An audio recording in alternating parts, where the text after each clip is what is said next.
ঢিঙৰ ডুমডুমিয়াত AIUDFৰ বিশাল নিৰ্বাচনী সভাত বদৰুদ্দিন আজমল। নগাঁও জিলাৰ ঢিং সমষ্টিৰ অন্তৰ্গত ডুমডুমিয়াত আজি AIUDFৰ এখন বিশাল নিৰ্বাচনী সভা অনুষ্ঠিত হৈ যায়। আজিৰ এই বিশাল নিৰ্বাচনী সভাখনত AIUDFৰ কেন্দ্ৰীয় কমিটিৰ সভাপতি তথা ধুবুৰী লোকসভা সমষ্টিৰ সাংসদ মৌলানা বদৰুদ্দিন আজমল উপস্থিত থাকি কংগ্ৰেছ আৰু বিজেপিক খুৰধাৰ সমালোচনা কৰাৰ লগতে আমিনুল ইছলামক তলাচাবিৰ ছবিত ভোট দি সাংসদত মাত মাতিব নোৱাৰা প্ৰদ্যুৎ বৰদলৈক মাৰ্ঘেৰিটালৈ পঠিয়াবলৈ ৰাইজক আহ্বান জনায়। আজিৰ এই নিৰ্বাচনী সভাখনত নগাঁও লোকসভা সমষ্টিৰ AIUDFৰ প্ৰাৰ্থী আমিনুল ইছলামে ৰাইজক কেইবাটাও প্ৰতিশ্ৰুতি প্ৰদান কৰে।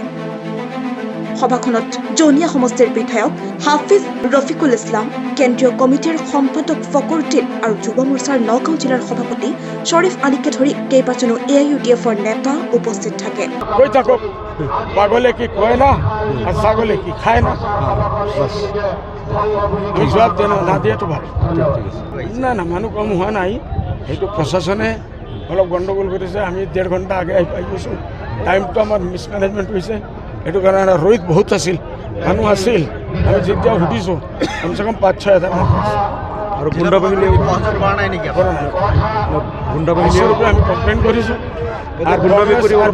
এক হৈ গুণ্ডা বাহিনী লগাই মানুহক বাধা দিছে, ভয় দেখাইছে বোলে আজমলৰ মিটিঙত যাব নালাগে। মানুহ আজি আপোনালোকে দেখিছোঁ 3 গুণে 4 গুণে বেছি প্ৰত্যুত্তৰ এটা দি দিছে।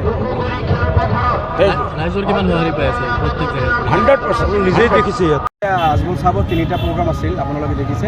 গোটেইকেইটা প্ৰগ্ৰাম গ্ৰাণ্ড ছাকচেছ, যথেষ্ট হাজাৰ মানুহ আছিল। আজি এইটো 2য় প্ৰগ্ৰাম আছিল, 3য় প্ৰগ্ৰামৰ কাৰণে তেখেতে গৈ আছে। ইয়াতে আপোনালোকে নিজে দেখিছে কিমান হাজাৰ মানুহ হিলদল ভাঙি আহিছে। গতিকে ভাল, চাৰিওফালে আমিনুল ইছলাম চাহাবৰে আৱাজ উঠিছে। আৰু আমিতো এনেই সৰু মিটিংবিলাকো কৰি আছোঁ, গাঁও ভূঞে চৰে সোমাই আছোঁ। আমি নিশ্চিতভাৱে আমাৰ কেন্দ্ৰীয়তে জিকিব আলহাজ আমিনুল ইছলাম চাহাব। কিন্তু এটা অভিযোগ উঠিছে, চৰাঞ্চলৰ ভোটত আগতে বিধায়ক আমিনুল ইছলামে সপক্ষে বেছিভাগ যায়, কিন্তু এইবাৰ নাপায় বুলি এটা অভিযোগ উত্থাপিত হৈছে। এইবাৰ আৰু বেছি পাব, কাৰণ তাতে কিছুমান এতিয়া বিজেপি হওক কংগ্ৰেছ হওক তেখেতসকলে গৈ ঘূৰা-ঘূৰি কৰি আছে আৰু তেখেতসকলে এটা প্ৰপগণ্ডা চলাই আছে যে আমি তাৰে ভোট পাম। কিহৰ কাৰণে পাব? আজি চৰৰ মাটিৰ পাত্তা বিজেপিও দিয়া নাই, কংগ্ৰেছেও দি যোৱা নাই। চৰৰ মাটি প্ৰস্তাৱিত ফৰেষ্ট বুলি কৈ সেই মানুহখিনিক উচ্ছেদ কৰিলে। ৰকিবুল হুছেইন ফৰেষ্ট মন্ত্ৰী আছিল, সেই সময়ত তৰুণ গগৈ মুখ্যমন্ত্ৰী। কংগ্ৰেছে প্ৰস্তাৱিত ফৰেষ্ট কৰি থৈ গ'ল, হেমন্ত বিশ্ব আহি সেইখিনি ফৰেষ্টৰ অধিগ্ৰহণ কৰি মানুহখিনিক উচ্ছেদ কৰিলে। আজিলৈকে চৰৰ মাটিৰ পাত্তা কংগ্ৰেছে 76 বছৰে দিয়া নাই, বিজেপিয়ে 8-9 বছৰে দিয়া নাই। গতিকে চৰৰ মানুহে কিহৰ কাৰণে বিজেপি আৰু কংগ্ৰেছক ভোট দিব? আৰু চৰৰ মানুহে আপুনি চাব, প্ৰফুল্ল মহন্ত ডাঙৰীয়া আহি ডিৰ সংখ্যা গৈ 97,000 আছিল। তৰুণ গগৈ আহি সেইখিনি 5 লাখ লৈ গ'ল। আৰু চৰ চাপৰি মানুহ বেছিকৈ এইবিলাক সমস্যা জৰ্জৰিত। গতিকে মই নাভাবোঁ যে চৰৰ মানুহ, বানপানী হ'লে কংগ্ৰেছ বিজেপিৰ মানুহ চৰত কোনোদিন নাযায়, সেইসকলৰ সমস্যালৈ মাত নামাতে।